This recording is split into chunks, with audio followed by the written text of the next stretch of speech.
एका बाजूला विरोधी पक्षाच्या नेत्यांना जेलमध्ये घालायचं, दुसऱ्या बाजूला पक्ष फोडायचे, तिसऱ्या बाजूला उमेदवार पळवायचे, सुरतचा उमेदवार सूचक अनुमोदक पळून तिथे बिनविरोध घडवायचं, असा प्रकार नाही. असा प्रकार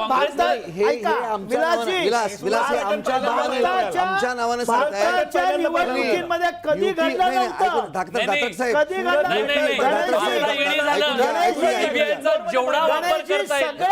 सगळ्या शासकीय संस्था, मी तुम्हाला छोटं उदाहरण सांगतो. एक ब्रेकिंग घेऊ.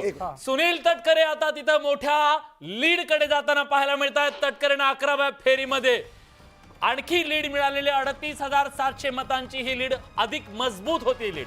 विशाल, आधी सुरुवातीला असं वाटत होतं की तटकरे कधी मागे कधी पुढे, आणि तिकडे पियुष गोयल हे 50,000 मतांनी आघाडीवर आहेत. ही आघाडी कायम आणि रवींद्र वायकर 86 मतांनी आघाडीवरती. आणि या ठिकाणी त्यांची लढत कोणाबरोबर आहे तर दोन शिवसैनिकांमध्ये लढत होताना शिवसेना विरुद्ध शिवसेना या गजानन लढतीमध्ये. कीर्तीकरांचे सुपुत्र त्यांच्याबरोबर ही लढत, अमोल कीर्तीकर बरोबर ही लढत होताना दिसते. जड अंतःकरणानं जाऊन त्याने निवडणूक लढवलेली आहे. म्हणजे मला तेच म्हणायचं की राजकारणातला याचा 40 वर्षाचा अनुभव आहे. कसं बघायला गेलं वायकरांचा 40 वर्षाचा अनुभव आहे. 40 वर्षाचा. अमोलच्या आयुष्यातली पहिली निवडणूक, आयुष्यातली पहिली. वडील बरोबर नाहीत. दुसऱ्या बाजूला आरोप, दबाव खिचडीचा सूत्रधार यांच्या बरोबर आणि दबाव अमोलवर. अशा परिस्थितीमध्ये दात्रक साहेब, मला असं वाटतं तुमचं बोलून झालं. काय म्हणाले ते की आमच्या लोकांनी ईडी सीबीआयची ज्यांच्या मागे ससेमिरा लावून यांच्या लोकांना जेलमध्ये टाकलं. अहो पण युपीएच्या काळामध्ये 12 मंत्री यांचेच मंत्री कोणी जेलमध्ये घातले होते? उत्तर नाही, प्रश्नाचं उत्तर घ्या. नाही तिकडून येताना मी एक प्रश्न विचारतो.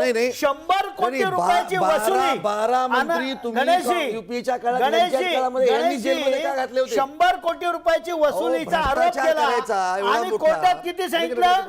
1 कोटी 74 लाख. आम्ही केलं. अरे जो चोर आहे त्यांना जेलमध्ये घालावंच लागणार. तुम्हाला सांगतो, ते कोणी असेल, तुमचं सरकार असेल, आमचं सरकार असेल, त्यांना एकतरी जागा मिळाली असते तिकडे. 7ला केजरीवाल, मला सांगा, निवडणुकीच्या तोंडावर असं म्हटलं गेलं केजरीवाल यांना जेलमध्ये टाकणं भाजपची सगळ्यात मोठी चूक असेल आणि भाजपला त्याचा मोठा परिणाम भोगावा लागेल. दिल्लीत उलट झालं. हे काय म्हणजे 2 सीट मध्ये 10,000चा कमी मार्जिन आहे. तुम्ही बघा 50% शेवटी लीडच किती 86 वगैरे चालल्यात. हो काय